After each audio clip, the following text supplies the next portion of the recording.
Welcome to the Krypton Report podcast. I'm your host, Tyler, the Superman of Blue, the man of tomorrow. And with me, to my right, over there in that corner, is Superman Red James. Hey, James. What's up? Yeah, there. On my Yeah, screen, yeah. it's that corner. I know. It's like, yeah. And then next to me is Superboy Solo. What's up? And then down below, we have our good friend Anthony from Digging for Kryptonite. Welcome, Thank, Anthony. thank you for having me for this impossible task you've assigned. This will be very interesting. You know what? Yes. I was sitting around, and on today's episode, we really don't have any news to cover. First of all, like everything that's been, the only thing that's been, I think, the only news item that we really have to discuss is that they filmed in Norway for Superman, and we're all theorizing it's Fortress of Solitude's footage. That's pretty much all we got. Like a behind the scenes photo of James Gunn, you know, like the set of like a fan and stuff and Yeah. equipment. So Yeah, just equipment in Norway.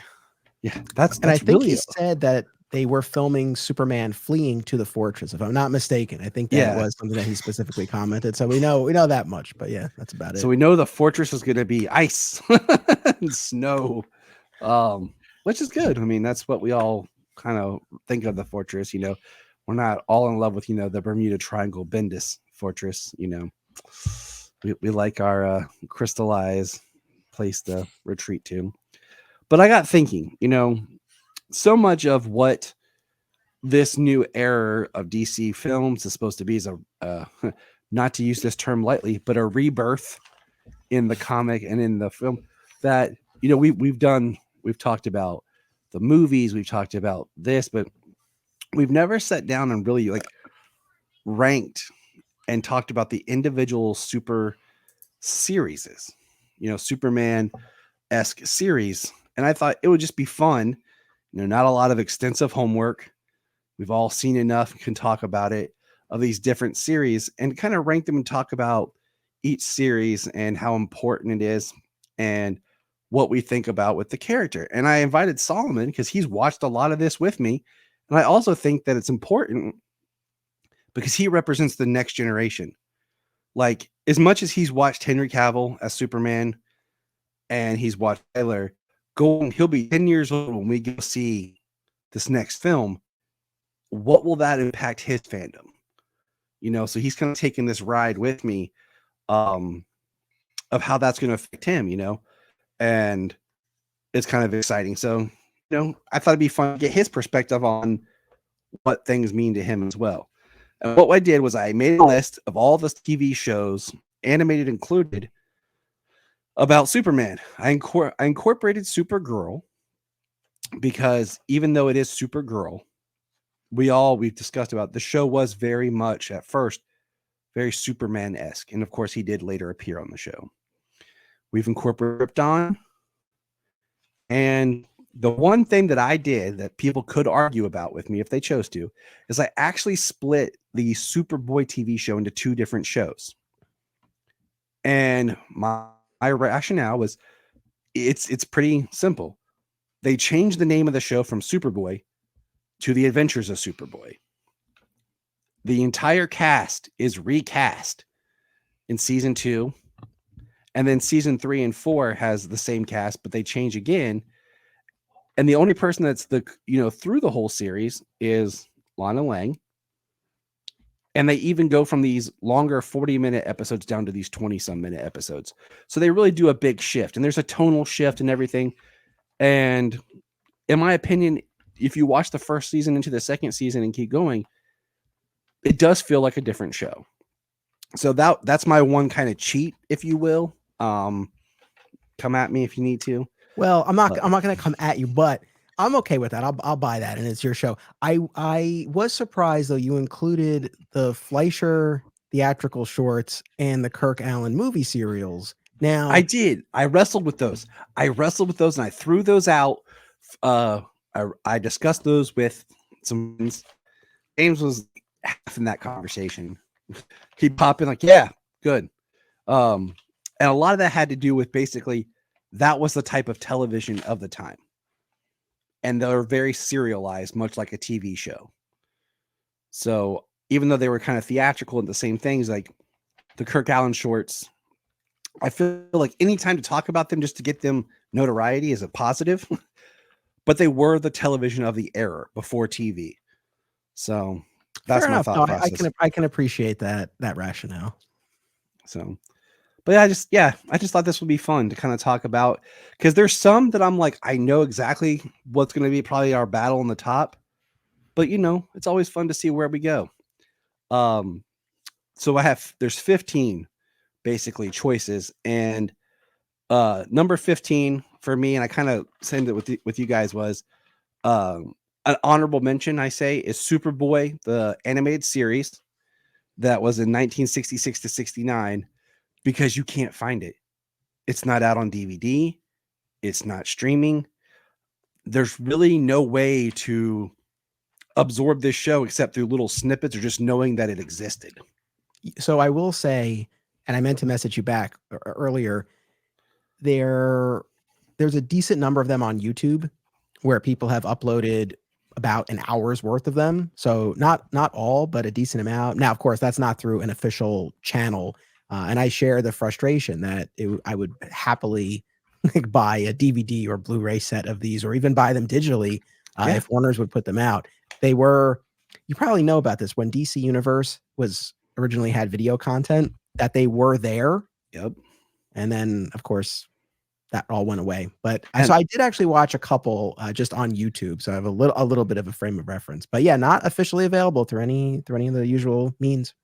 And it's a bummer. I've said this before to people, like I miss DC Universe because I missed the original content they created. Not just like I miss when they used to do that news show that was on YouTube, and then eventually it was on DC Universe. DC Universe used to have all of it, like you just said, the Superboy. It had the Kirk Allen series. It had the George Reeves series. It had the old Shazam. It had the Wonder Woman, and not everything went to Max. And now we see how things have become. So I miss just logging into DC Universe and like having everything there. And it's a bummer. Same. So how are we doing this now? Are we each giving our number 15, or are we saying where we put Superboy each give our number 15? Yep, we'll start at 15 and just build up to number 1. Well, Anthony, then James, then Solomon, and then I'll go last. All right, so my number 15, I hope I'm not breaking any hearts here, but season 1 of Superboy, which no hearts breaking.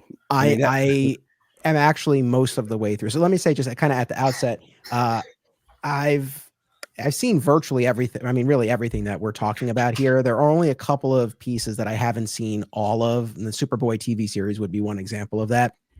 But I am making my way through the first season. I watched most of it, and for those who love it and have fond memories of growing up with it, I could see how it would really have a lot of attachment. I don't have that, so yeah, it's been kind of a rough go trying to make my way through the first season. So that's where I land. And this was the other thing I wanted to say, just in terms of how I made my list. I didn't want to go crazy with trying to make a list of objectively what's the best or the most significant to the Superman history or mythology. I kept it more personal, like what's meant the most to me, what I would go back to and revisit, what was most formative in my fandom. So that's my disclaimer. And my show, it's Digging for Kryptonite, a Superman fan journey. Things evolve. So where I've ranked things here, that might change in the future. It's not set in stone, but that's where I am now. So my number 15, Superboy season 1. And that's kind of how we did ours too. Me and Solomon did ours in the same vein. Is not like you might. That's what I'm saying. We can all argue what we think is the best. And I'm gonna throw this up here in the corner. People will be hard to see, but like there's kind of a breakdown of the different series real quick here. Nice. I'm gonna throw this real quick for everyone who's watching. There's kind of, you can see our episode, the different shows, what we're looking at here. And yeah, I mean my bottom 3, actually I haven't even seen any of them, and if I did, I probably have, because like the Kurt Allen, I know I've seen a snippet of it, guess but what I've never James is getting for watched Christmas? anything in any significant amount. Same thing with the Adventures of Superman and Adventures of Superboy. Just like I'm sure pretty sure. I'm sure I've seen some of the Adventures of Superman, but that would just be blended in all the times with Batman and the Adventures of Batman and Super Friends and all of that, and I couldn't pick which one was what out of a memory. Like I said, it's just for fun. It's just something to kind of chat around and have a good time with. But James, all right, go. You're number 15. Well, I mean, I'll just have to put the Adventures of Superboy that I haven't seen. The animated. Yeah. Yeah. All right. Solomon, the animated. Sorry. You're number 15. The Adventures of Superboy animated. Mine too. Just because I think I've seen snippets when Solomon and I did our crypto discussion. Like crypto appeared on with Superboy. We found it, and I found it on YouTube. But yeah. All right, Anthony, kicking it up, number 14. So my number 14 would be the Superboy Filmation cartoons. Like I said, I've only watched a few of them. The thing with the Filmation shows or shorts generally, it's another instance where I know people who grew up with it really have a lot of fondness for it. So a friend of mine, Dan Greenfield from 13th Dimension, he's been on my shows a bunch of times, and he is a huge Filmation fan, especially of the Batman show. That's his favorite character, but of Superman and Superboy as well. And he'll actually be on my show not too long from now, and we'll be talking about the Superboy Filmation shorts. So I know it was very formative for certain segments of fans at that time. And I had never seen any of the Superboy ones. I had seen some of the Superman ones when I was very little, but I'd never seen the Superboy ones. And like I said, I just dug them up on YouTube and I watched a couple. And like the Filmation shorts generally, they're very simple, but it was cool just to kind of see the Superboy character represented in animated form. So kind of the novelty of that was kind of neat. But yeah, that's my number 14. I feel like it works. There's something about Superboy and then being cartoon. And I do want to say, I think I said it. I don't know if I said, I only did basically Superman-esque focused. We didn't include Justice League or Super Friends or Justice League Action or the Legion. None of more of the team up stuff. This is more of like the just solo character stuff. So James, Superman, Red, the Coal Meister. What you got for 14? Kirk Allen. Makes sense. Solomon, number 14. 14. I have to go with this. Kurt Allen movie serial. So I too went with the Kirk Allen movie serials for 14. And Anthony and I did a whole discussion about these. They're not, like I said, they're kind of the TV of the era. They're the short stories. They were made. They're not binge worthy. Like they're very rough to binge. Okay. If I were to watch them again, which I'll probably do years from now, probably when he's older, I would space them out. We'd do like one a day or something. So there you go, James. Hint, hint, when you get your copy for Christmas, space them out because they are worth noting. And like something that Solomon, he mentioned earlier, he's a big Godzilla fan. Okay. He loves Godzilla and he's really dove into a lot of it. And we saw a screening of the original Godzilla on the big screen and everything. And we were talking about it the other day. Him and I were, it's always important to know where something comes from. Like you might be like, oh, I love, Superman now, but it's also, there's something humble and pure about knowing the origin and having the respect for what the Kirk Allen stuff was, as rough as it is. But yeah, so I place it there. And like I told Anthony, is like, anytime we can bring him up and mention it and just shine a light on that era of fandom, because it is so difficult for people to find and get a hold of, it's just something worth noting. So, but we're going to move on to 13. And my number 13 is the Kirk Allen movie serials. So for exactly the reasons that you just said, we appreciate and respect its place in the larger mythology. You have to, walk before you can run. And it is, look, and yeah, you and I had a whole discussion about it. It is exceptionally difficult to try to binge, but it wasn't ever meant to be. And so I think that's important too, just recognizing how it was meant to be consumed. And as we've come to learn, there are groups of fans out there who are really passionate about virtually every incarnation of the character. I've certainly found that in my journey with Adventures of Superman. There are fans out there like George Reeves is their Superman, and they are very adamant about that.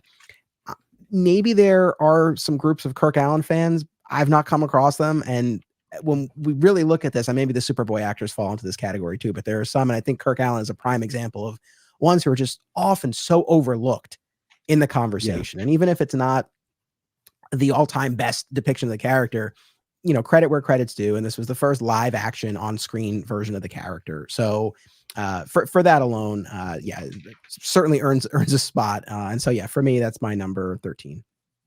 All right. James.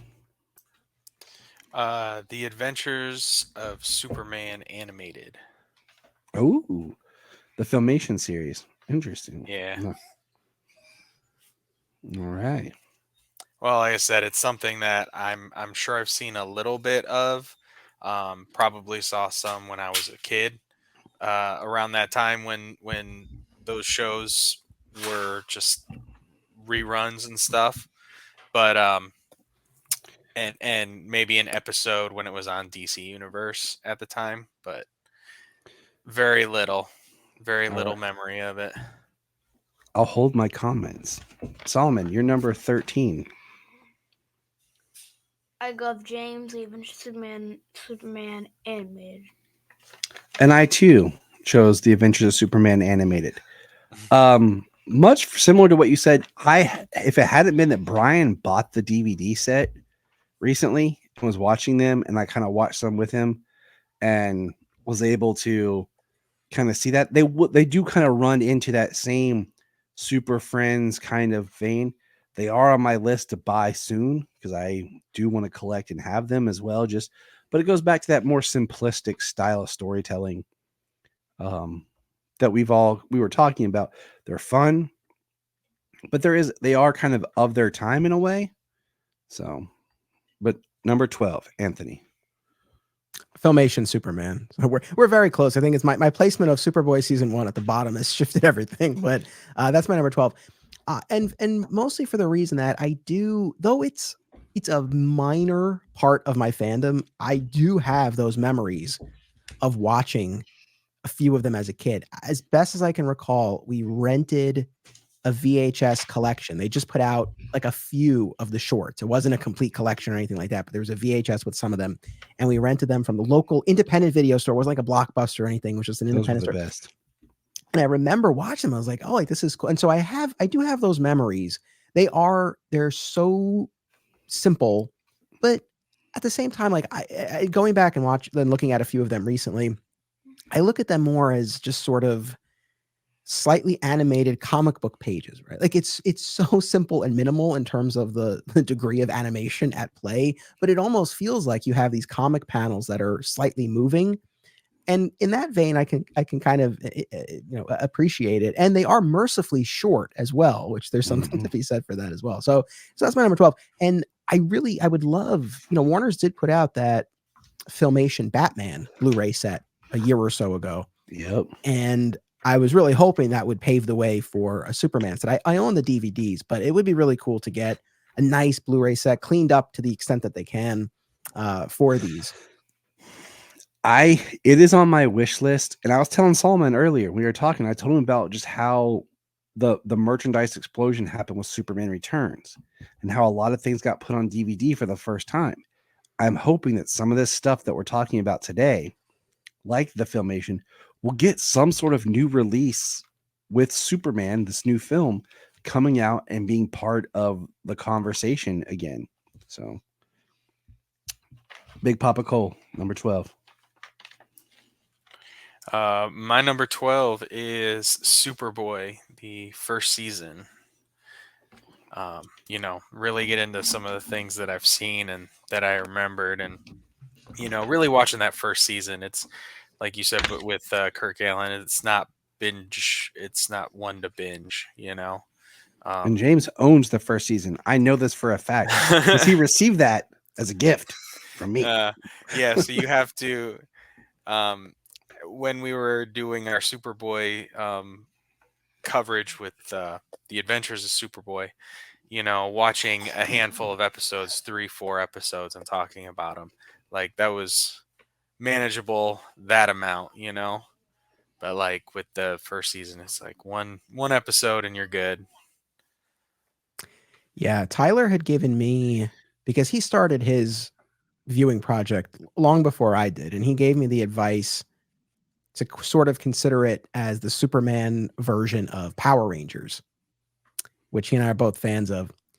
And I'll save my full spiel for when I get to it on my show because it is coming. But I think you might have been doing a disservice to Power Rangers because Oh no, a lot more mileage out of that. I know what you meant, but even with there's that, it still only got me so far. there's a vein. Like I just today, you know, I am in the middle of season 4 of the Adventures of Superboy, and we'll talk about that.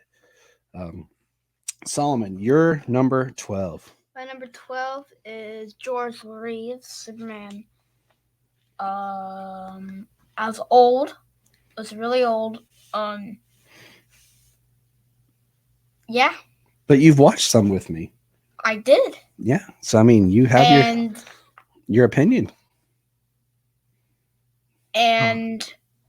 just I don't like the CGA, whatever. The old stuff. Whatever it's called. All right. I watched Dancing in the Rain like a minute ago. We were watching Singing in the Rain before we started this. Oh yeah, Singing in the Rain. And when the woman drives the man in the car, the CGI was not that really good. Yeah, it's because it was rear projection. I try to educate this boy at every turn. He's got to learn these things.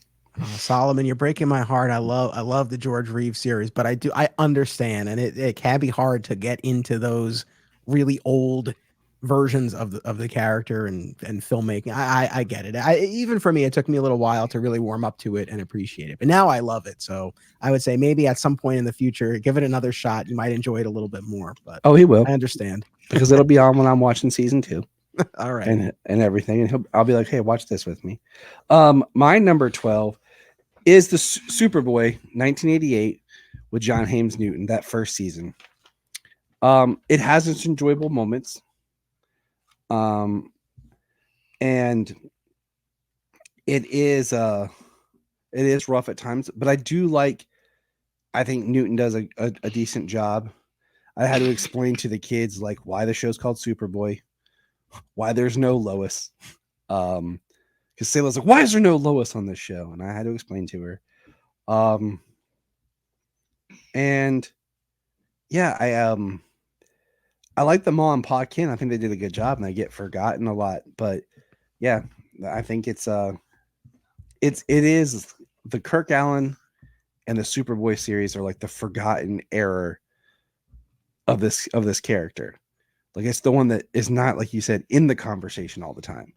And I think it is important to shine the light on the character. So, all right. Number 11. My number 11, Superboy seasons 2 through 4. Because that's how we split it, right? We did season 1 and then The Adventures of Superboy. Yeah. So the remainder of the Superboy series, that's my number 11.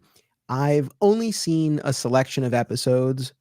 Actually, primarily, Tyler, when you came on my show and we talked about Lex Luthor and we took a look at the presentation specifically in that show a little bit. We didn't look at every Lex appearance, but we looked at a few key ones. So I've gotten sort of a cross section of episodes from the latter part of the Superboy series. I've seen enough to know that it is an improvement over that first season, which I think even diehard fans of the show will be quick to say as well. Still, though, when we talk about kind of rewatchability and meaning and importance to me, it's pretty low on the list. So yeah, that's my number 11. I'm gonna give you guys this piece of advice right here. The last 2 episodes of season 3, directed by the legendary David Nutter, really good. Like I told Solomon today, we were watching it. I said, if I were to show this series to somebody, this is the episodes I think I would show, because you get a rounded look at the character and the other supporting cast as well. Very good. Tubi, please bring it back. I know, seriously. And I will say, once I actually watch all of it, I'm hoping that my feelings will improve and this will move up in the list. And the biggest positive, though, that I have to say about the entire series, including the first season, is the show's depiction of Lana. I feel like that's definitely a highlight. And like you said, she's the one constant throughout the 4 seasons. So at least there's that. All right, James, your number. That would be the Ruby Spears animated series. Nice. Yeah. Nice. It had some decent episodes. We talked about them. But then it also had some like just off the wall, um, an animated an 80s animated story. The show came and went really fast. That's the sad It's not part about yeah, that one. it's not something that lasted. So it and the animation, being a little bit while later is a bit better than what the Filmation animation was. So we're on number 11. Mine is The Adventures of Superboy. Oh, sorry, Solomon. You punched. I don't know why. Okay, what'd you got? Sorry. I was like in the middle of nowhere. Solomon was like, dang it, Dad. You thought I was like in a different universe. Like that. Solomon just crossed over to Earth 2 and came back. Just Welcome back. You know who I was in Earth 2? Who? I was a person. All right. What's your number 11? I was an alien that came from outer space. He went over and ruled the Earth, came back. Max Fleischer, Superman shorts. I never watched this. So Yeah, you did. It's been a while. I mean, it has been a while, but yeah, you did watch. I remember a little bit of it. Yeah, you watched them all with me because you even commented on them. I have your recordings and all the episodes. Yeah. But yeah. I told you, you've watched everything on here. You just sometimes. I remember the Kurt Allen show. Yeah, some things would stick, some things wouldn't. So my number 11, like I said, The Adventures of Superboy, the Gerard Christopher era from 89 to 92. The Lana portrayal is amazing. Stacy did a great job. It did get better. It kind of still falls in that problem of being like 20 some episodes a season where some are good, some aren't. Really restrictive on budget. There is improvements in the effects and stuff compared to earlier seasons. It's enjoyable enough. Like I said, it's hit and miss. And as it goes along, it gets more interesting. I'm in season 4 right now, and like I said, it's good. It's interesting. It's nice to know that it exists. And for some people, it's very prominent to their fandom of the character. And it is another one of those letting people know that this exists. And luckily for me, Brian, the host of Gravely Amusing, and Brian the Guys, for my birthday, got me seasons 2, 3, and 4 for my birthday. He came into the super room here and was checking to see what I have. Last year and the year before that, my guests were building the Adventures of Superman DVD sets. So gotta owe it to Bri. All right. Our top 10, fellas. Here we go. Number 10. All right. So my number 10, the Ruby Spears animated series. Now, I had a whole thing about this on my podcast. I never knew this existed, despite being a lifelong Superman fan. And then a few years ago, I was reading an article, or a friend sent me an article about ranking, I think it was just animated shows or maybe shows generally. I forget, but I saw it on there. And I'm like, what is this? So it was a huge curiosity for me. And it was fascinating to explore. The fact that what I like about it is that I think two things. One, it's a really interesting kind of cross section, blending various parts of the character's history and mythology. But then also how you really kind of see it as this, or I see it as this bridge between the much simpler, more straightforward animated series that we got in previous decades, like Super Friends, like the Filmation shorts. And then, of course, we would be getting to the Bruce Timm Superman the Animated Series, which will be coming up on our list. And so it falls like somewhere in between, right? Where the Bruce Timm, that show and that whole universe was interesting and complex and all that.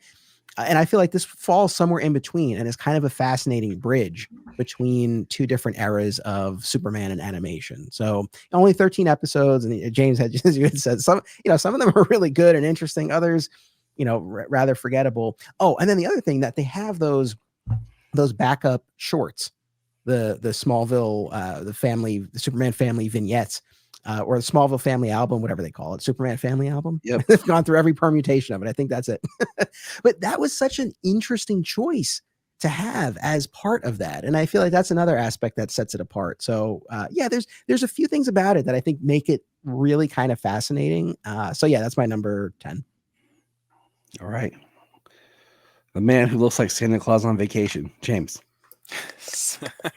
The Adventures of Superboy, seasons 2 through 4. Nice. Yeah. So, I mean, like you said, I mean, a lot of stuff's been said. It's just it's something that I saw when I was younger. Something that just little bits here and there.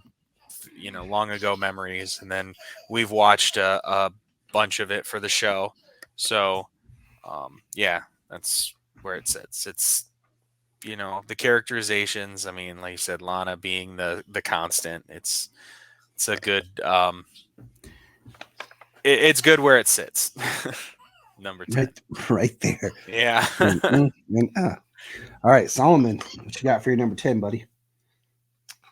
I got for my number 10, Lois and Clark. I thought it was a little bit boring. I'm sorry for you guys who think Lois and Clark is awesome. Because Sorry. This is the point of view, buddy. Yeah. Is what do the young kids think of the past, man? Like that's why you're here. And we all of us have opinions that other people disagree with, and so it's all good. We all come at this with a different perspective, and that's totally fine. We all like what we like, and we don't like what we don't like, so it's perfectly fine. There are things on our list that other people are going to hear, and they're going to be like, I don't believe that. So And that's what makes it fun. And I'm exactly like, so it's like I like Godzilla. My friend Avery likes Kong. just it's tough on the streets, man, on the schoolyard. Explosive. So my number 10 is the Ruby Spears as well. This one actually battled with another one, my number 9, and I'll talk about that more when I get to number 9. But I think why it falls 10 is because it was short. And much like Anthony, I was at Target one day, and the complete Ruby Spears on DVD was there for $5. But I didn't buy it because I thought it was just repackaged of the Fleischer shorts. Because I own those like 3 times because they kept changing the cover art, they tweak it, and I was like, oh, I don't have the Superman cartoon, and I get it, and I'd be like, oh man, it's this again. And some of it was like those like specials would just be like a couple of them or something, with some cartoons. So I didn't buy it, and then a few years go by, or a year, I don't remember, but I just remember really learning about that they were their own thing and what they were, because it is like this. It falls into that time frame, the same like with Superboy, that 80s into where the character kind of has this shift that gets overshadowed. And I got frustrated because I'm like, well, I need to buy these, and then online they were really expensive, and I ended up just getting a iTunes gift card, and for like $10 I bought them on iTunes, and it took me a while. I slowly went through them, but I do enjoy them to a point. Some episodes are better than others. One of the most interesting things, and Anthony and I talked about this in one of our first recordings together, and James and I talked about this later, is it's the only non-comic book thing that we have that has both Feora and Ursa mentioned in it, with the World War II Nazi looking Zod. So that's kind of an interesting thing, Some people just make those characters interchangeable. I'm not a fan of that. They're both diverse characters that deserve their own spotlight. But yeah, the Ruby Spears. I enjoyed watching them with him. He watched a lot with me. Those backups were very fun because it gave you more of that past of Clark.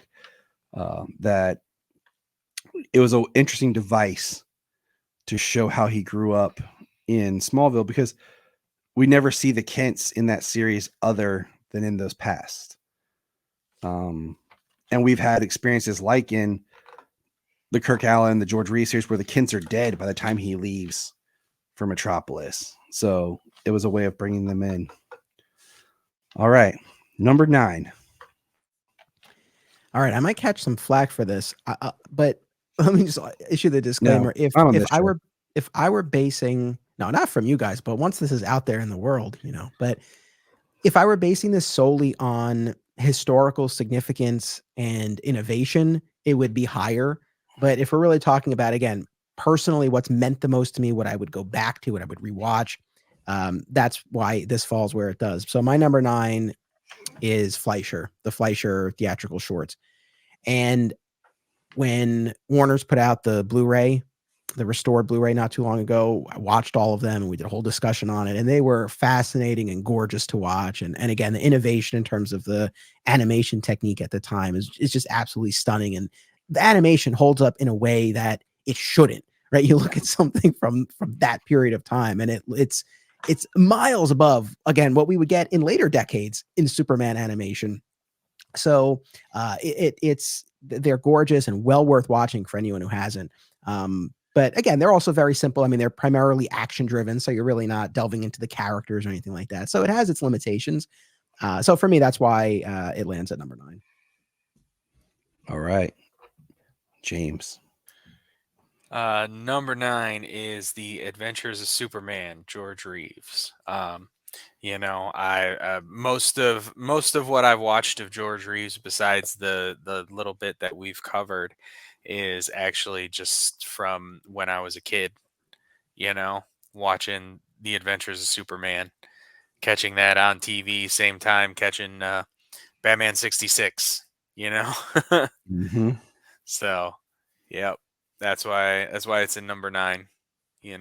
Love it's great for its time.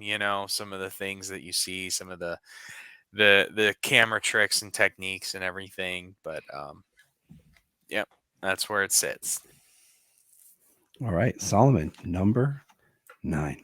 Superboy season 1. It was just breathtaking. Not breathtaking. I don't know what word to say, but You enjoyed it. yeah. You watched it. And you enjoyed it, but then you were like, "This isn't Super. I don't understand why it's Superboy, Daddy." And I had to keep trying to explain to him how. Hey, it's in his top 10.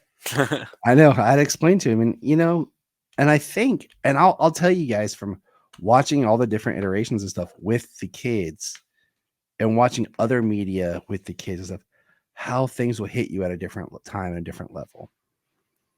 And I think if in 10 years, no, we'll say in 5 years, me and Solomon redo this, I think it'll change because he'll experience and he'll appreciate things differently. But it's interesting to watch. So, okay, my number 9. This is where I might get flack for. Okay. And I struggled with this one. And hear me out, and I'll tell you why.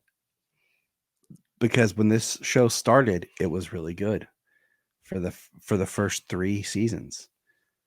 But then it became something else and just kind of lost its way. And it's Supergirl.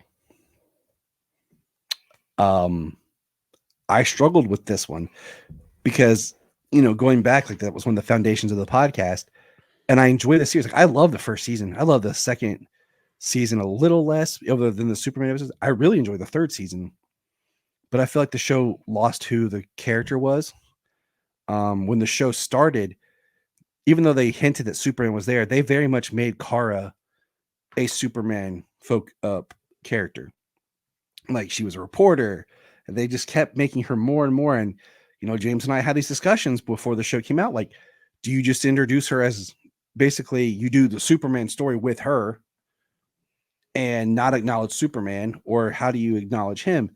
But those first 3 seasons are great, and I truly enjoy them. And we'll do a retrospective, later on down the line, just looking at each season as a whole.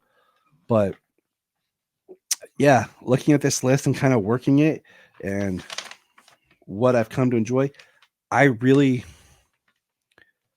felt they really lost their way with her as a character. as the episodes went on. So my number 9 is Supergirl. But all right, number 8. Supergirl.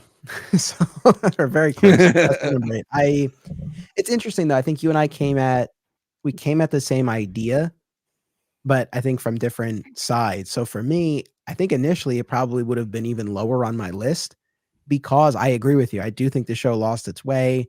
Like all the Arrowverse shows, it became all about the team and everyone knows the identity. And so much so, I stopped watching in the final season. I made it to the start of season 6, but I tapped out before the season end series wrapped up. So I've still never seen the very, very end, though I've watched clips.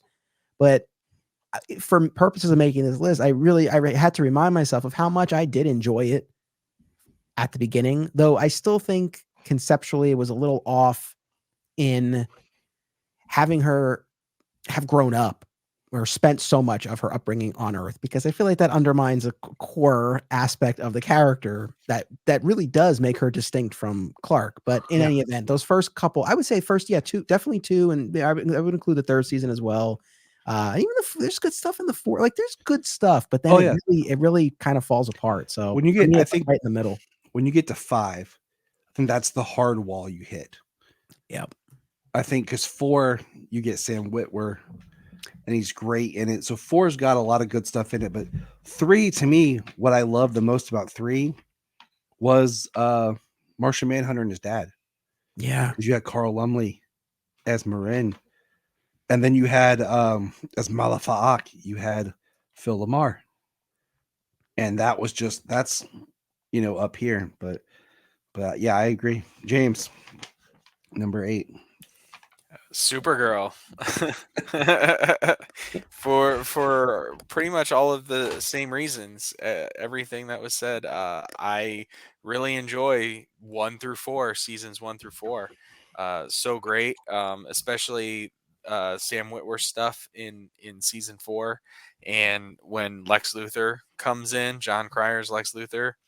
And then after that, season 5, it became about the Super Friends, and season 6, it steered so far away from Supergirl, and then it tried to bring it back, like, oh well, Supergirl is going to be like, what's Supergirl doing now? Well, you ignored her for the whole season, so like, what is she doing now that the show's over? Yeah, it was. I really enjoyed Supergirl. Lots of good stuff. Like I said, four really good seasons out of 6, I think, is a decent run for a show. Like with 6 seasons, I mean, you run the risk: is it still going to be good, or is it really going to lose its way? And yeah, but Melissa Benoist, Supergirl, it was a great time on TV for a while. Yeah, it was exciting. All right, Solomon, you're number 8. Number 8 is The Adventures of Superboy.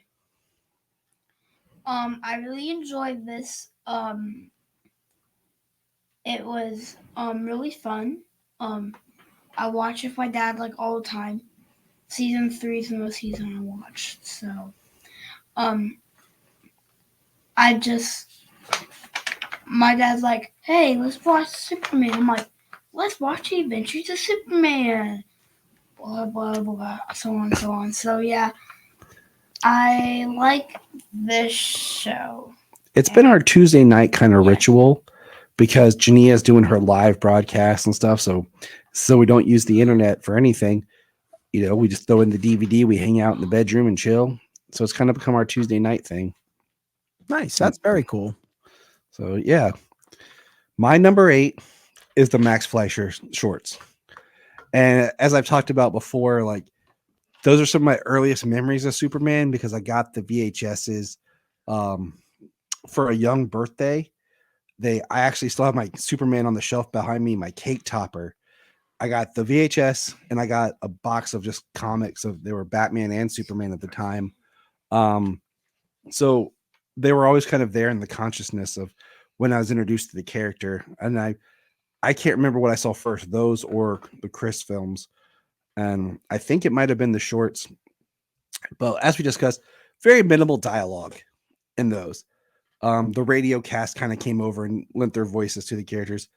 those first section, which were the Fleischer Studios, the second half of those were done by, I'm drawing a blank now, a different Famous. studio, Famous, yes. And there's a little bit of a diminished quality, but they're so beautiful to look at. Like I've had the whole collection on DVD for a while. I want to buy the Blu-ray set. I just haven't done it yet because they are so beautiful and gorgeous, and they're just fun kind of to put it on in the background, just to kind of have on almost like a screensaver because they just play out. But yeah, I think significantly, yeah, there's a place for them in the history of the character and the significance. But I put it at number 8. Right on. All right, number 7, Desi Westside.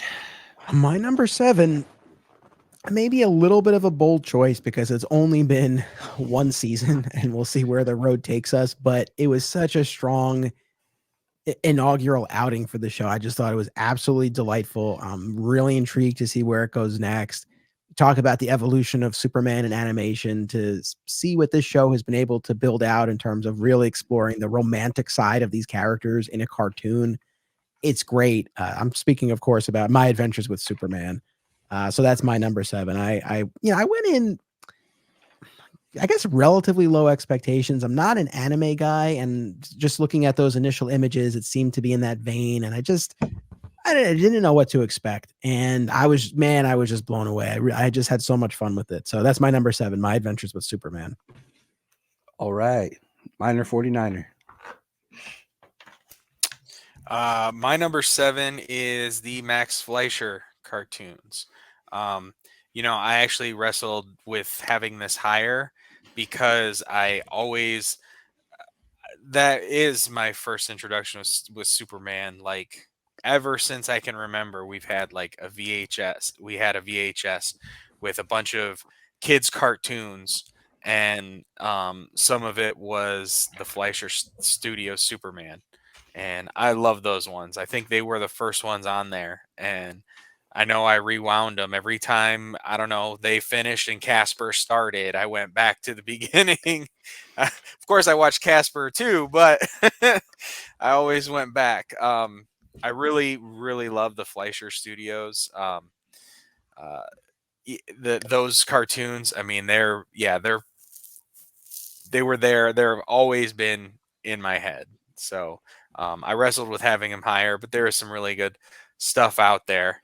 And I mean, everything above this is, I think we're all in agreement. It's going to be pretty good. All right, Solomon, you're number 7. I picked Ruby Spears. Well, I had an awesome time enjoying this. I watched the season finale.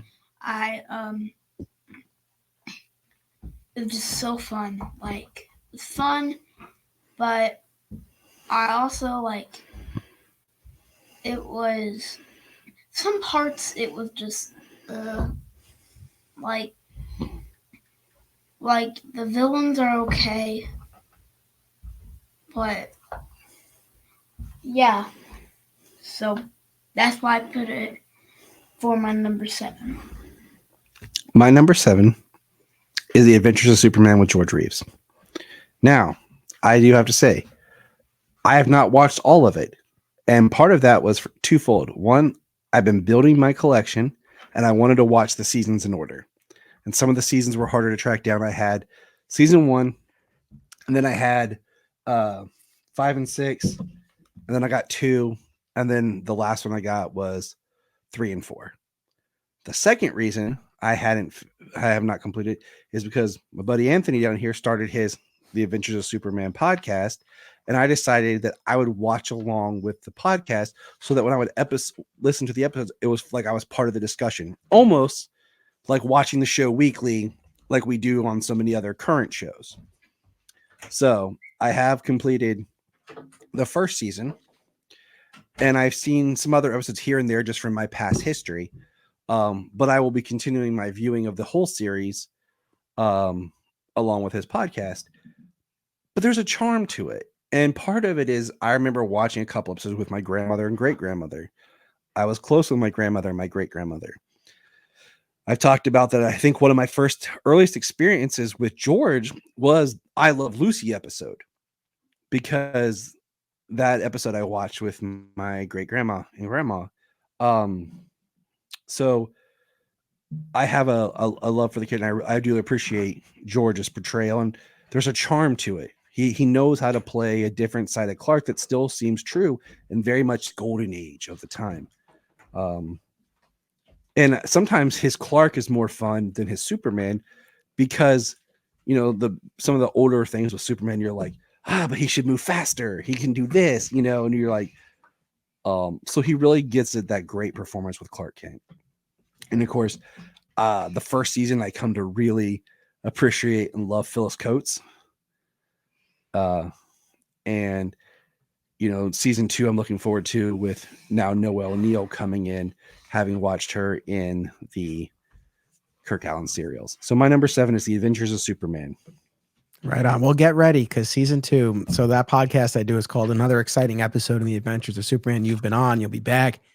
And season 2 will be starting very, very soon. Actually, as of this recording, I just watched the first 2 episodes, and I'll be recording about them tomorrow night. So it's coming, and definitely a different feel as you get into the second season, particularly with the switch in actresses. But yeah, it'll be fascinating to go through this season.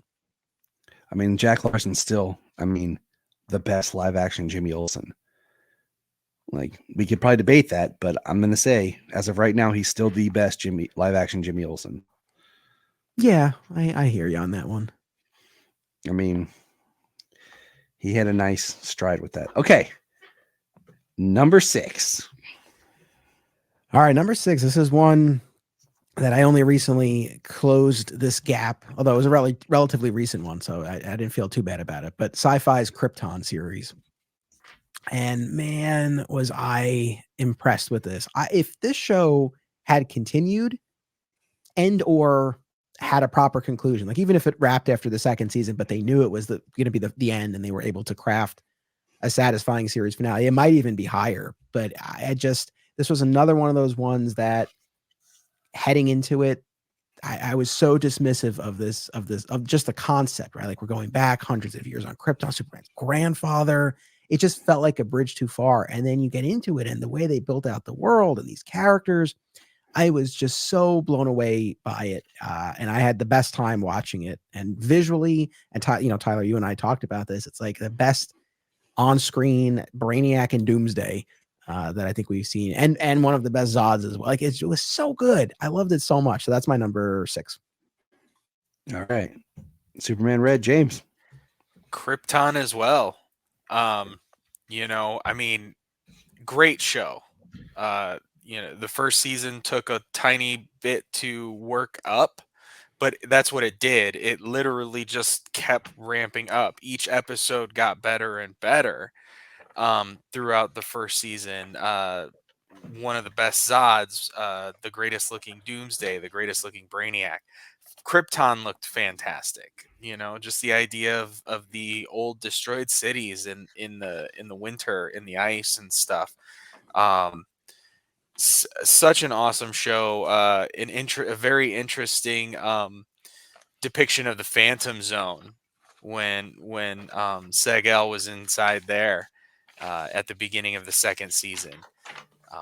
It was such a good show, and I wish that it had at least one more season as the final season. It was awesome.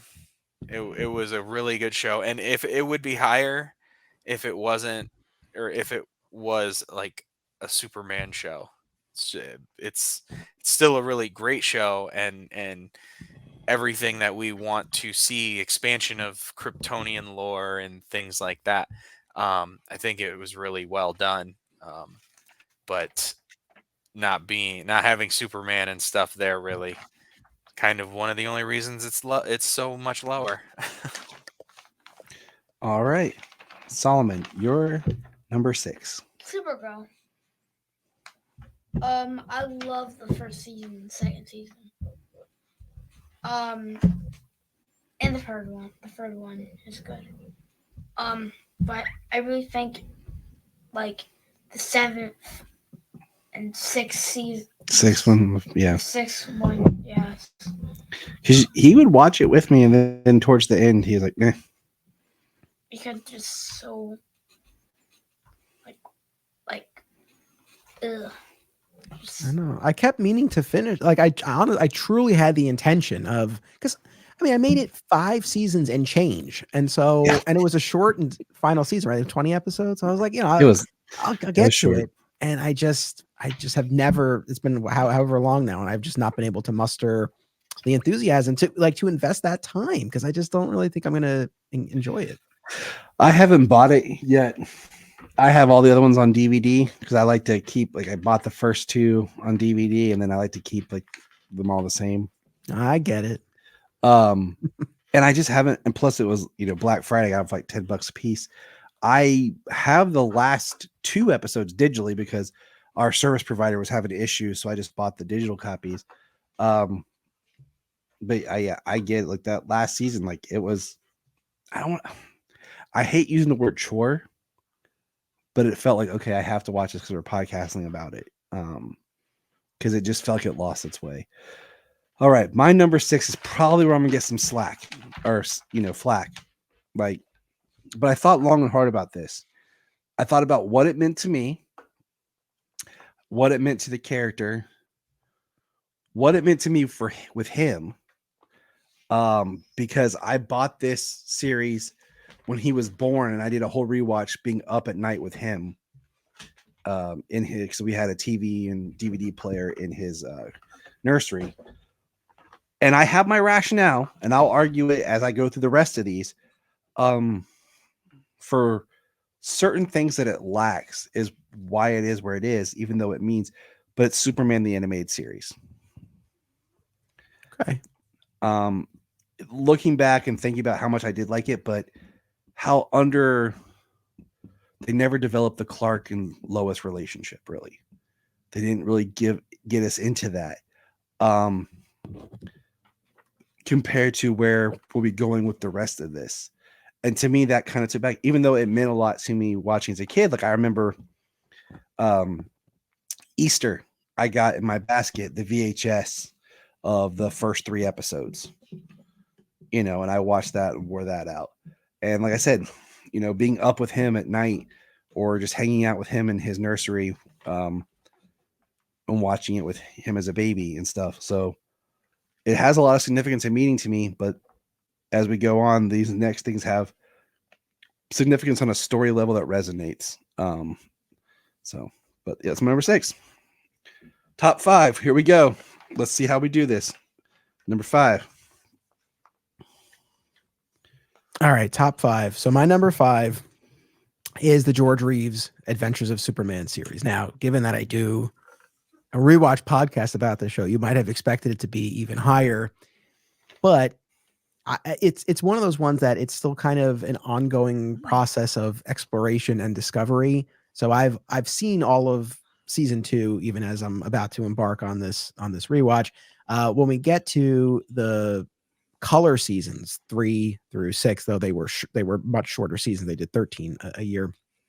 I've only seen a selection of them, but that entire second half of the series, it got far lighter and sillier and was really aimed squarely at kids. Whereas that first season, like we've talked about, this is a gritty crime noir show. It was very dark. It was very violent. The second season, I think, is kind of the sweet spot where it's able to kind of blend the grittiness of the first season with kind of the lighter side from the rest of the series. And I think you get a nice balance in that second season. So that's one of the things that I think brings it down when you look at the overall arc of the show. And I might feel differently when I finally finish that viewing project. I might come away with a more positive impression of 3 through 6 than I currently have. But at the moment, just kind of knowing what the arc of the show is, I really hold up those first 2 seasons very high, but the remainder not so much.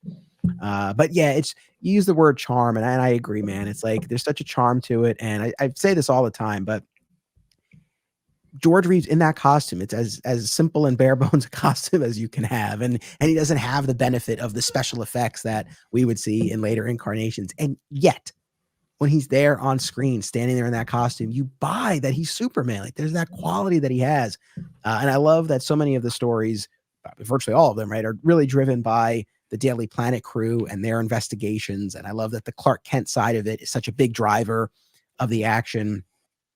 Yeah, no, it's been obviously I've been spending a lot of time with the show, and I will continue to. But it's time well spent. I love it a lot. That's my number 5. All right, no arguments here. And that latter half, when we get there, I look forward to kind of showing him some of those episodes to see how he feels about those. Yeah, You know what I'm saying? yeah. I'd be curious to see what the reaction is. All right, James. 5 is Lois and Clark: The New Adventures of Superman. I've got a lot of nostalgia for this show. I watched it on TV. Me and my mom and my sister watched it when I was little. I woke up early to catch like the syndicated TNT reruns that were on at like 7 a.m. In the morning. I got up to watch those. So, a lot of nostalgia for the show. That first season is really well done, is really good. The first episode being like a made for TV movie that lands like yeah, really good. It's a good show. It's great for the 90s, and just the nostalgia factor there. And man, Terry Hatcher. For Hatcher. reasons. For reasons, yes. Can definitely watch her play Lois all day. Number All 1. right. She's my all-time number 1 Lois. She's in my top 3. And sometimes they do this, I can definitely tell you who's my bottom, but that one's going to stay there forever. But my top 3. That's a rough one. All right, Solomon, you're number 5. Number 5 has to go with Superman Lois. I really enjoyed this show. Like, it is the second best live action. Yeah. The third best live action show of Superman. But I like the part when, I love the last, the last episode. He loves Doomsday. If you didn't know that, Anthony, he loves Doomsday. His favorite. Tell him who your favorite Doomsday is. Smallville. Very cool. I thought they did a great job for until the end, but like I watched the last episode of Superman Lois with him, and like his jaw, when it like was revealed, like dude, he was gripped so much that he made me get the Soundgarden song. Nice. And he would listen to it, and he'd be playing with his toys, singing the Soundgarden song. Like, wow. Sounds like we had similar experiences watching that episode, because I felt the same. I was so excited too. yeah, pretty much. Pretty much.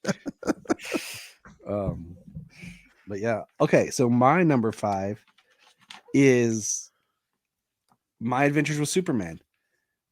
It's one season in, but man, do I really enjoy it. They've taken some kind of liberty changes with some of the origin, but it's not far enough off that it doesn't work. But the dynamic of Clark and Superman and Lois and Jimmy, I have loved. And part of my biggest enjoyment is not only has it been a great show, but it's watching with him and Selah. Like it's a family thing. Like, I could not watch it. We'd sit down at dinner or sit down, whatever, together, and we would watch My Adventures with Superman. And it just became something they were as excited. Like they would tell me it's Friday, new episode. So it became something that was exciting, and it really made me happy to finally have something that's Superman, that's quality, that the kids like as much as I do. Because that's always been our struggle, is like, what's something that's good quality that they enjoy, that I'm not forcing on them, kind of thing. So that's my number 5. Right on. I'm excited for that season 1.5 comic that they announced. Yeah, You know, that should be cool. That's probably the biggest news we could have talked about too, is that they are doing a comic book series that's going to, kind of be the gap between season 1 and 2. Oh, look forward to that. Yeah, and and like with Anthony said, I'm not really an anime person. I've talked about this before. The old Teen Titans cartoon was kind of like pushing it for me. I did like Voltron growing up, and that's kind of on that line. So I was a little hesitant, with the art style, how far they would take it, but it worked out fine. So, number 4. All right, my number 4, Superman the Animated Series. I don't disagree with you. It's not innovative in the way Batman the Animated Series was, right? It's not groundbreaking in that regard. I also agree there are dynamics that they left on the table. The Lois and Clark, or Superman and Lois of it all. I think that's definitely a big piece that I would have loved to have seen explored. They kiss in the final episode, but that's about it. But it's just such a solid classic representation of the character, the world of Metropolis, the villains. And I don't mean to keep plugging my podcast, but look, when we covered this, the way we did it, and I know it's nothing that's so crazy that we came up with, but the way we covered it, mixtape style, it's the most I've ever enjoyed this show. Watching all the New Gods episodes as a block, watching all the Lex centric episodes as a block, all the DCU team ups as a block.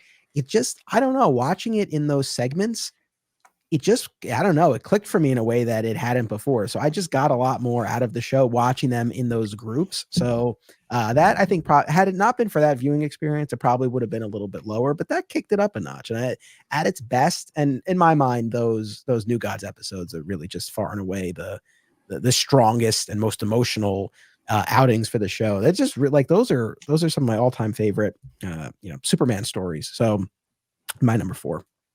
I liked how you did it with the mixtapes. I thought it was cool. Yeah, those were some pretty cool episodes, and yeah, that's actually interesting. I didn't even consider it. Like that's how they used to release the Spider-Man, the 90s Spider-Man animated show was in like those blocks of the characters. That's how you got like the VHS or DVDs of those. Yeah. So Right. James. Number 4, right? Number Yep. 4. My Adventures with Superman. I am an anime fan, so like I always have been. So it really to see Superman done in anime like this, like I also have the Blade anime movie or show, the X-Men anime show, and the Wolverine animated anime show. So but to see Superman and in this way, it's not gritty. It's very bright. It's very fun. The actors who portray the characters. I mean, I didn't think Jack Quaid would. You can picture him being a Superman, but he voices a really good Superman. The changes they have, the evolution of his character and his powers as he grows through this first season. Some of the liberties I think are a little hit and miss, but not so much that it's detracting from the show. Just the liberties with the origins coming from like Kryptonian technology and things like that. But it makes it different, makes it interesting, and I'm very much looking forward to the second season.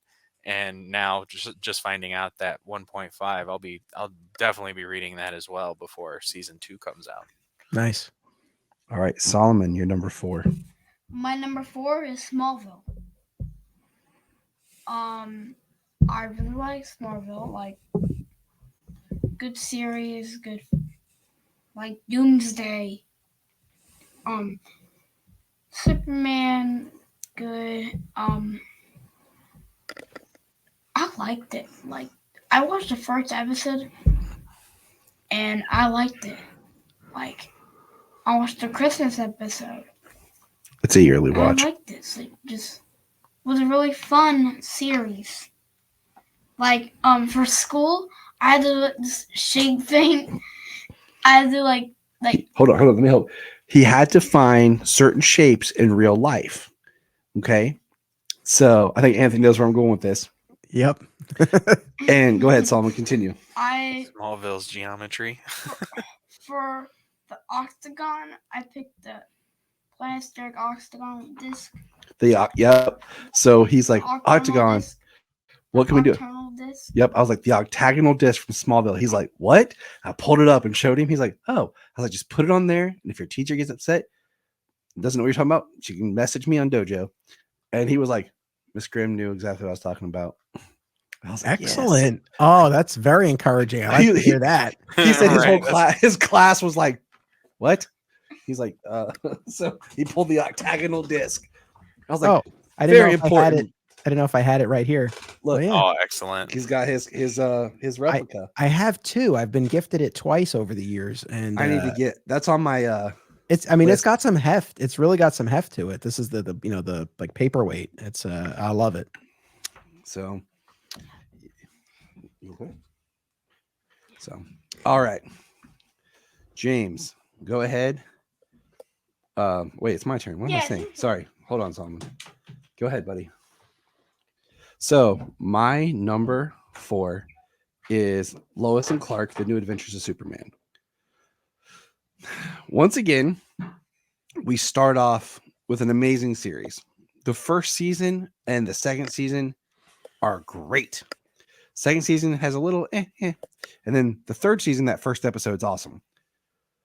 But then we start to get lost and it starts to kind of go downhill. And I haven't watched the third and fourth season in a while, but like I'll often just throw on one of the first episodes, in the background and everything. But I grew up watching it. I've told stories about Sunday nights were a battle between me and my mom because she would want to watch Sequest DSV and I'd want to watch Superman. Of course, Sequest got canceled, so eventually I won out on that one. But it is, like that was Superman that I was experiencing in my childhood and being excited on, as and that first episode is like a TV, the pilot is a made for TV movie, and there's so much good in that and in that first season. And Dean Cain as his Clark is the first technically post-crisis live action styled Clark. And I think he carried that energy of more of the John Byrne-esque style of Superman, with Clark being an actual cool person, so yeah. And of course, a lot of people think Lane Smith's their favorite Perry White, or they say that he's a good Perry White. That's a discussion for another day of ranking Perry Whites. And Terry Hatcher is in the top 3 Lois's, you know what I'm saying? And it kind of, she battles with this other one for one, they kind of go back and forth at times. But yeah, so, all right. Top 3, fellas, we're here. I think it kind of comes down to, for 2 of these, it's going to come down to where we each put it. And I think so. Yeah. I think our number 3 is going to be the one that maybe we're going to be but I think our 1 and 2, I'm very curious where they're going to go. Yeah, right. I think I know what's up there and where they're going to go and for why. So number 3. Yeah, my number 3, Lois and Clark, The New Adventures of Superman. I think a couple of years ago, if you had told me that it would be this high on my list, I would have been surprised. But a couple of things, like you guys have already expressed, I grew up with this as well. I was, a little young watching this when it was first coming out in the early 90s, but I do still have memories. But more specifically, James, to your point, I had a similar experience watching those reruns on TNT when I was in towards the end of elementary school. And I feel like that's the viewing of it that really kind of cemented in my head. So there's a huge nostalgia factor there. The fact that this show really mined the romantic side of these characters, I think in a major way paved the way for the remaining selections on our list here. And there's something to be said for that. And I think now, having gone back and I've rewatched a decent bit of the show over the past few years, yes, it's limited in terms of the action and spectacle that it can represent, but I feel like it more than makes up for it in the character dynamics. And the third season is rough, no doubt. Tyler, we had a whole discussion about the frog eating clone arc, but as tough as it was to experience in real time as it was first coming out, it lent itself to a very fun discussion. So I think that kind of elevated it a little bit. And then That's what we do. I always get the weirdest, worst episodes of stuff, and I'm like, yeah, we'll flip it on its head and have fun talking about it. And then very recently, I covered the new Krypton arc from the end of season 3 into season 4. I was really high on that. I was like, this is great. I mean, I feel like it represented kind of the best aspects of the show smashing together. So I don't know. It's one of those things where I don't know if you don't have the connection point of watching it when you were younger. I don't know if you would get as much mileage out of it. Like someone just watching it now as an adult cold in 2024. I don't know, but the strengths of the show coupled with the nostalgia factor, and again, just recognizing again what it kind of opened up in terms of the kinds of stories that you might see with this character on screen. Credit where credit's due. Lois and Clark, my number 3. Yeah, for sure. Talking about the TNT in the morning, I remember, guess you were just a tiny bit younger, but I remember when I had a job and I had to get up in the morning and it conflicted with me being able to watch Superman and Lois. I don't think I held that job for very much longer. TNT, I mean, not to joke, I remember when TNT started doing the Smallville reruns. Yeah. That was cool. And so, Yeah, I all caught right, some there. James, what's your number 3? My number 3 is Superman the animated series. I haven't touched on that one yet. I have just such fond memories of the show growing up, watching it on TV, watching it in the afternoons, after school, watching it before or watching it in the morning, Saturday morning cartoons. I love the show. And then when it came out on DVD and I got the DVDs, and the complete series, rewatching them again and having infants and toddlers rewatching it, just so much fun.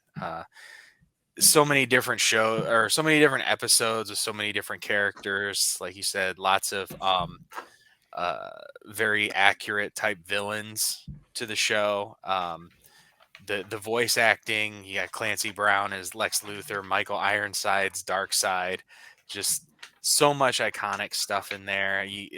Gilbert Godfrey as Mixus Spitaleg. I mean, like, it's just, Brad Garrett's Lobo. I can always put on Superman the animated series. That's awesome. So speaking of the vocal performances, Tim Daly's Bizarro is still one of my favorite bits from that show. Yeah, so good. All right, Solomon, number 3. I had to go with Superman the animated series. Of course, it was the first TV show and television thing I ever introduced to.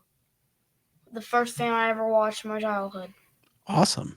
He's not lying. That's awesome. I'm still in my childhood, so I'm still in my childhood. So. We're all still in our childhood in some way. I like the Parasite episode. I like the Toyman episode. I think it just really it's a really fun show. Like I always hear the music. Like I get hyped up. Like, oh, Superman. The opening song, like Shirley Walker. But we had an assembly. It was like a superhero assembly, and there is Superman music playing in the background. People were like, that's Star Wars. That's Star Wars music. I'm like, what does these people think it is? I'm like, it's Superman. I've caught this kid. It's not Star Wars. I've taught this kid well. And I'm like, I was the only one in my class was like, it's Superman. my friend Caroline was sitting next to me. She's like, it's Star Wars. I'm like, it's Superman. He better throw it. He's about to throw down. Like The guy Yeah. the guy who goes up in the way and faster than a locomotive and like a train. Yeah, not playing though. these kids today, they just don't know. Yeah. Uneducated. Someone's got to bring in the truth. All right, my number 3. Injustice. This one was tough, and I was kind of shocked I put this one as high as I did. But having rewatched it and rewatched the whole series all together, I put Krypton. All right. Before as we were getting back to you, I was like, wait, what is because I know 2 of the 3 that were left, and I think the same for all of them. Yep. But I was like, what? I said, which one has he? And then I realized right before you said, I was like, oh, he's putting Krypton at number 3. I think I resonated more with it the second time around. And I think because looking at it as a whole, even though Superman's not there, I love the character of Seg. In my head canon, Tyler Superman is the grandson of Seg. I'll spin it however I have to. I'll make it make sense, but that's my head canon. I enjoy the way they presented the society. They were able to be like, hey, this is what Richard Donner's Krypton looked like. This is what Zack Snyder's Krypton looked like.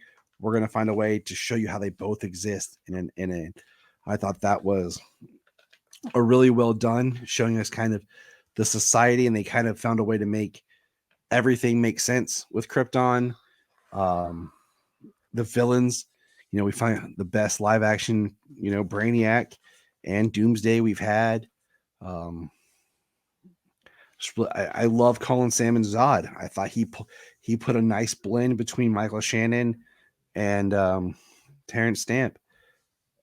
It was surprising, but I just really think it was a great show, and that quality, and it resonates with me. And even though we don't have Superman, Seg does represent where this is birthed from, really. And I really like this series a lot, and I wish we had got one of those Sci-Fi Channel original movies, since they were going to cancel the show. Just give it like they did. I mean, they gave us how many Battlestar Galactica movies and everything? They could have given us just a wrap up of where season 2 had ended. But okay, we're at it, guys. It's just going to be where are we going with our ones and twos? Ones I can kind of predict where I think everyone's going to go. But we'll see. I mean, Solomon's got his, and he's going to be our wild card here. But between the 3 of us, I can kind of guess who's going where. But you know what? No matter what, who has Smallville at what, and who has Superman and Lois at what? Which one is which? Here we go. Anthony, you're number 2. Well, I think it's interesting that for the 3 of us, we have these 2 shows as our top 2, regardless of which order. Because I think what's fascinating, one of the things I've loved about watching my number 2, which is Superman and Lois, and Tyler, I know you predicted this, but is that you have these 2 shows set in Smallville, and you see how the town as the setting does something different in terms of both these stories. And one is this training ground, this gauntlet that he has to get through before he can become Superman. And then in the other is this place he goes back to raise his family. So Superman and Lois is my number 2. This was yet another example. It seems like my favorite ones are the ones where I went in with those really low expectations and was blown away. I've talked about this a lot.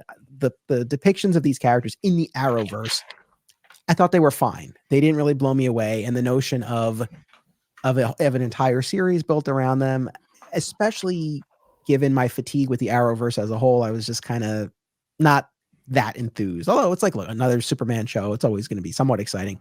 But I remember watching that pilot, and I was just so blown away by how distinct it was from what we had seen in the rest of the Arrowverse. And I think moving the mythology forward, showing these characters as parents with these teenage sons, dealing with all these issues. There's so much about it that feels relatable, despite the, over the top circumstances and all of that. The 2 of them are fantastic together.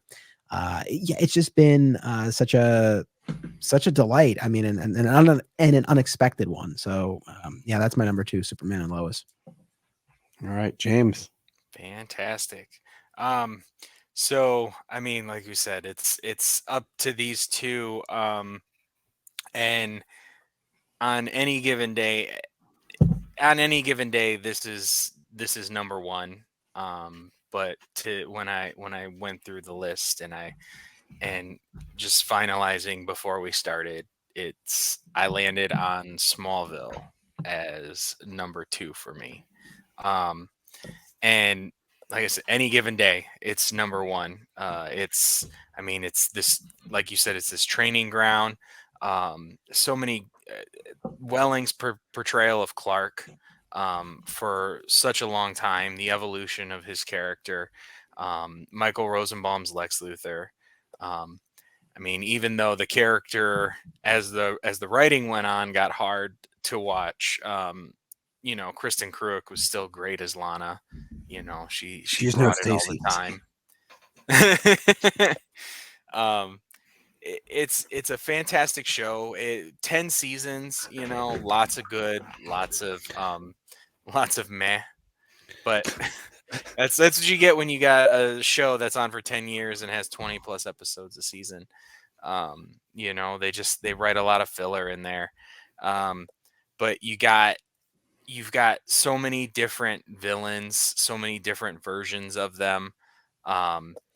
They really expanded to heroes and villains alike. It showed that you could have a universe of characters that can interact and do their own things in one show, and it showed that. It was such a great show. I love Smallville. Same age as Clark, growing up, watching the show as it progresses. Like, yeah, I've got 2 copies of the entire series on DVD and Blu-ray, and then it came with the digital. So I've got a third set of the series.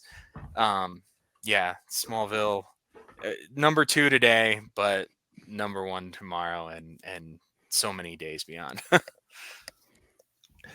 I hold on my comments for when I get to my turn. But Solomon, bring him the wild card. What you got, kid? Smallville. No. Or just Smallville. Krypton at my number 2. And why is that, son? I love Doomsday in it. I liked the Lobo in it. I liked Brainiac in it. I liked all the villains and the story dialogue and a lot of stuff in it. Solomon is a Sagittari. The Sagittari.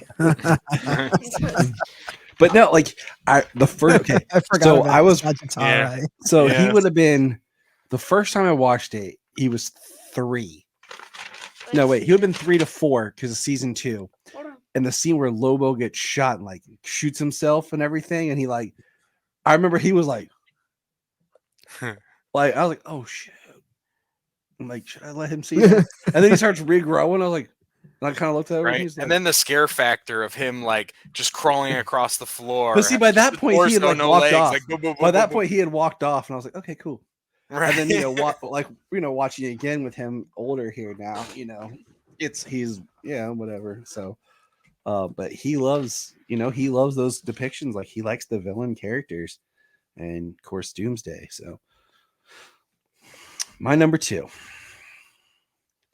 This was okay. Go ahead. Okay, I have a question. Yeah. Who would win, Wolverine or Doomsday? I've introduced Solomon to the X-Men this year, Anthony. So so we've been doing a big rewatch of the films and cartoon stuff. I've introduced him to those characters. We're on the Dangerous Favorite Pass. I think Doomsday would crush his adamantium skull in his fist. Now, Doomsday or Wolverine versus Lobo would be an interesting battle. Yeah. Yeah. So, all right, Solomon, here we go. My number 2 was tough. And I almost want to say my number 1 just because it helped but I went back and forth between these 2. And there's one key element that makes my number 1 really the number 1. But my number 2 is Smallville. And this one was tough. Really tough because much like James said, Clark's in high school, comes out, I'm in high school. I modeled some of my dress after Clark. I I didn't wear a lot of jeans in high school, but I had like blue pants and I had like a red sweater, very similar. And there are a lot of the high school issues he dealt with, and his portrayal of being kind of like, the first reason being like outcast, where he can't really be himself. He's always kind of like dour. I think that connected a lot. And then, I mean, even up through the Clark goes to college, I'm in college. Clark, comes out, and then, Janine and I got married in 2011, and that's, in the show, Lois and Clark are trying to get married, and then the latter part, like Janine and I were dating, um, and I remember watching season 9 at her house, with her and kind of introducing her there, and she watched the last season with me because she really likes, like or hate, season 10 always holds a special place because that's the first Jania watched it all with me, and she loves Erica Durant's as Lois with Clark and their dynamic. So that final season, is always going to have been something for her and I together and everything. Um, and so I have the Smallville jacket. You can't see it; it's hanging up behind me and everything. So that season, like the depiction, the growth, the one negative towards the series is, we don't actually get to see him really be Superman. Like that's where it ends, and it's kind of a bummer.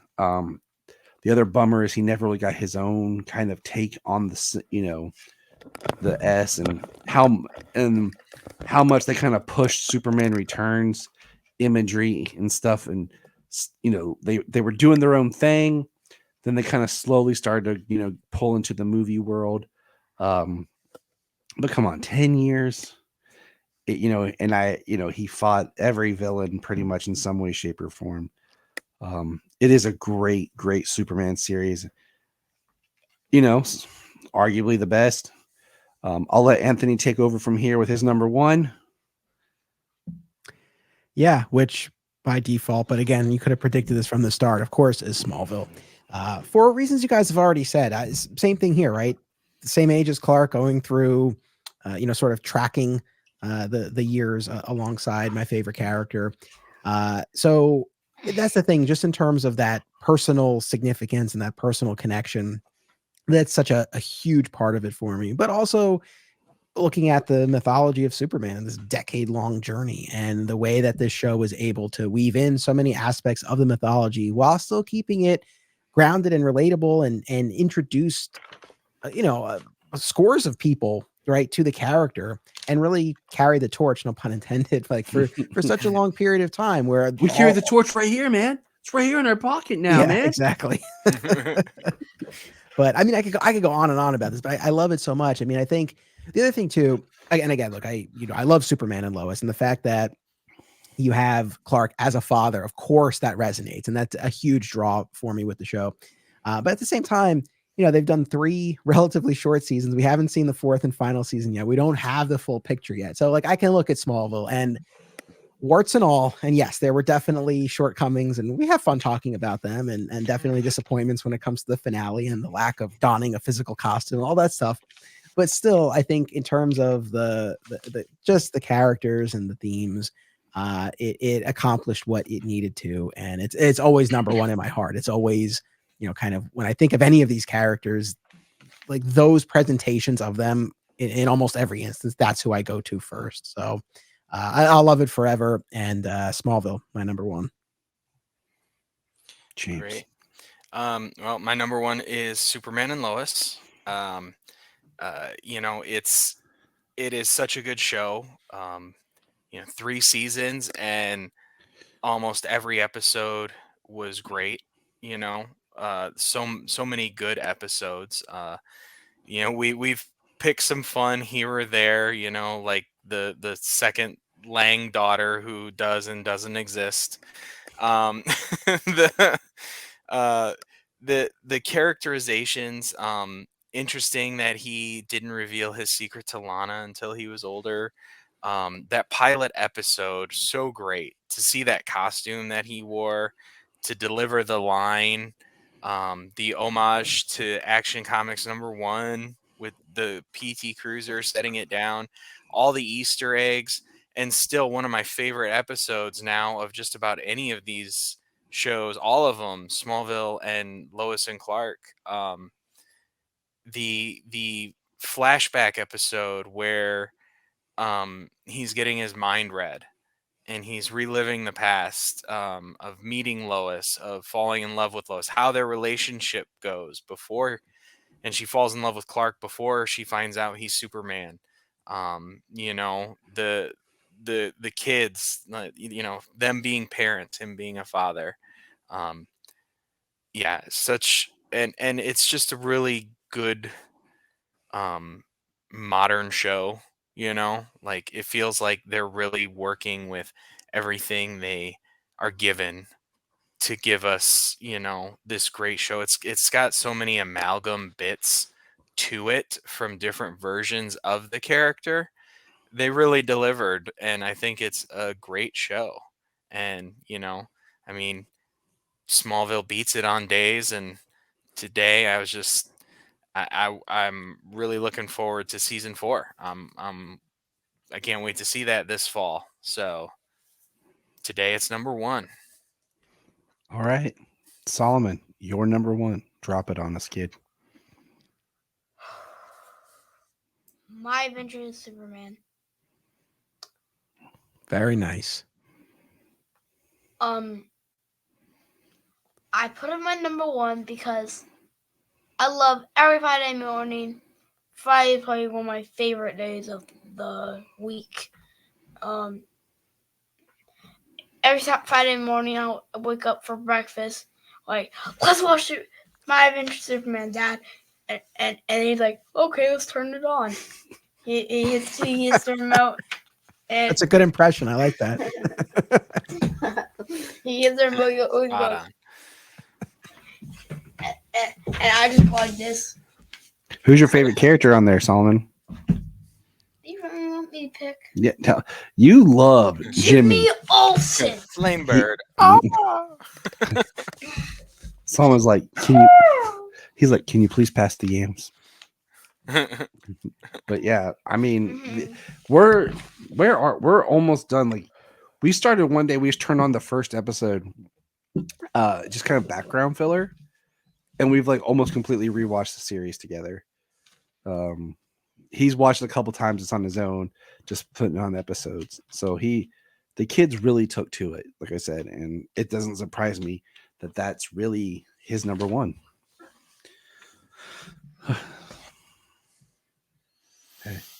Yeah, I'm telling you, I laugh hysterically every time Flamebird comes up, and I just out of nowhere. Yeah, All I right. laugh every single time. It's so good. I love Jimmy's when Jimmy reveals that he's known about Clark all along. He's like, dude, like the first time we met, like he broke the the handle right off the door, like stuff like that. I thought was great. My number 1, y'all guess it, is Superman and Lois. And this was, like Anthony said, like, I liked Tyler as Superman, especially the first episode he appears in Superman, those first 2. But then when he came back, it was great, but they can never really have him do anything because he can't outshine, on Arrow, he can't outshine Stephen Amell. On Supergirl, he can't outshine Melissa. Like, that's her show. So they always kind of found a way to kind of push him back and diminish him. So when they said they was going to get his own show, I was like, sweet.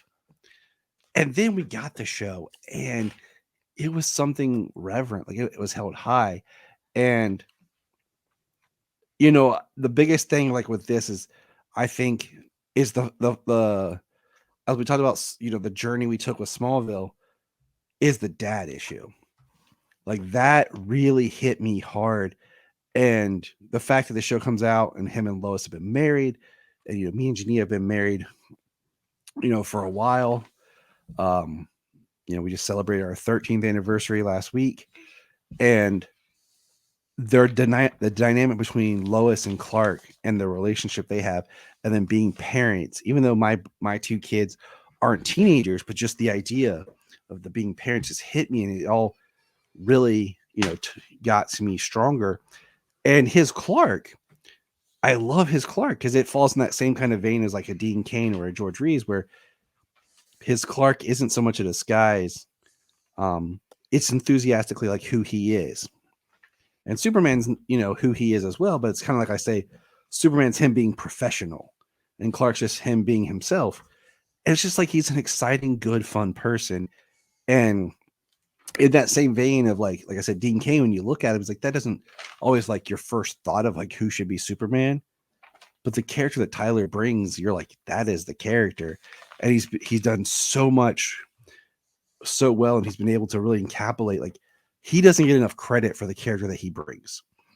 And it is something that was very special of a series, and something that I could just connected to so much on an emotional level with my family. And it's so strong of a character that it is my number one.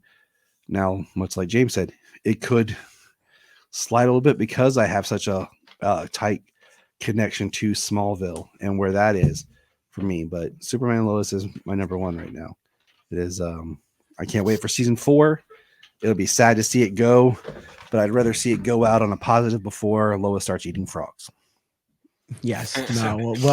Well said. Though I will still maintain, maybe a hot take, that that season 3 ending, if it had not come back for a 4th season, actually I would have taken that as a Rocky 3-esque series finale, and I would think I would have been okay with it. I'm glad we're getting the 4th season. Don't get me wrong. Although it could be famous last words, because we'll see what that 4th season brings. But assuming it lives up to the previous 3 seasons, I'm glad we're getting it. But if it had ended after 3, it would have been okay. I have faith in the team behind it. I'm hoping that they, unlike what Arrow did when they're like, okay, we have this many episodes to really tighten up, they're just going to give us a tight 10 episode story. And I mean, what episode was it? There was no Superman in it. Yeah. And I was okay with it. Like, just because I enjoy the world, the characters, his Clark and everything. I remember it being over, and I looked at my wife like, he never was Superman in this episode. Now, looking back, you can kind of see, because that's like one of those, like, we're going to save our budget because we're going to put a lot more into our finale episodes. So we're going to kind of cut budget money where we can. But yeah, Superman and Lois. We made it, boys. We made it. Awesome. And that was a lot of fun. Thank you for having me. You're welcome. Thank you It was. for It was. having me. You're welcome, Good meeting Solomon. you. Good talking to you. Likewise. And if you haven't picked up on it throughout this whole episode, Anthony does host a Superman podcast or two, Digging for Kryptonite. Oh, I didn't get. You didn't catch that? No. Every time he plugged his show. Right. I don't mean to plug my show. Yeah, right. It's more just that the discussions I've had on my show informed where I placed all of these things. Absolutely. Oh, I get it. I'm just playing. Yeah. But thanks for being here. Everyone, thanks for listening. Let us know your ranking. Even if you just want to throw your top 5 or your bottom 5, whatever, let us know what your thoughts are, where you put shows and why, because some of these do fluctuate, and like, we all have our reasons for what hits us and when. And until next time, remember,